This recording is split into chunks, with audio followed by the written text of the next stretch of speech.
The Frankel Building at 109 South Market is the current location of Smokey Row Coffee in Oskaloosa. The historic building can trace its roots to 1889. The ceremony, which included an introduction by Ann Brouwer, with a welcome by Mayor Dave Krutzfeldt, and a short program by the building's historian Calvin Bandstra, took place on Thursday evening.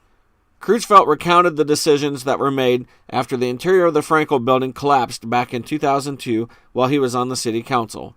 Ideas presented including making the space a parking lot, a modern building, and lastly, what we see today, a restored structure.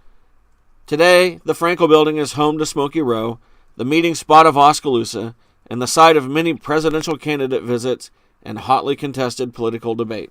The historical marker for the Frankel Building is the sixth such marker to be placed as part of the Historical Building Marker Project. The Oskaloosa Fire Station, Mahaska County Courthouse, Iowa Building, Trolley Place, and the Centennial Block were previously added. Brouwer said the Historical Marker Project is made possible by the volunteer efforts of many people and businesses throughout the community. 10 buildings have been targeted in the historic district for building markers. Each historical marker includes the year the building was built, pictures of the building through the years, a few interesting and fun facts to appeal to community members and visitors, and a link to a website at the Chamber of Commerce for more detailed history of the building.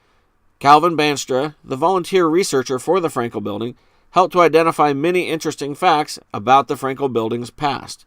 You would not see the building we have today if it were not for the fundraising efforts of the Oskaloosa Downtown Development Group, who saved the building in 2002 when the roof and the south wall collapsed.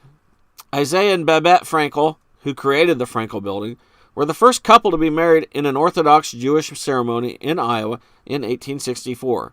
Their grandchildren, Louise Frankel Rosenfield Noun and Joseph Frankel Rosenfield, funded the landmark 1969 Supreme Court case Tinker versus the Des Moines School District, which guaranteed free speech to students. According to Brouwer, many volunteers collaborated to make the historical markers possible, including John Grayheck from Clow Valve, which is donating the brass for all of the markers. The pattern for the mold that Clow used was developed by Tom Stone from Musco Sports Lighting and donated to the committee. Colt Mefford is donating his services to install the historical markers, and Lyle Seifring of Mahaska Title is providing the chain of ownership on each building for the Chamber website. In addition to the researchers who have stepped up to uncover the history of these buildings, countless others have helped in various ways to make the project possible, Brouwer said.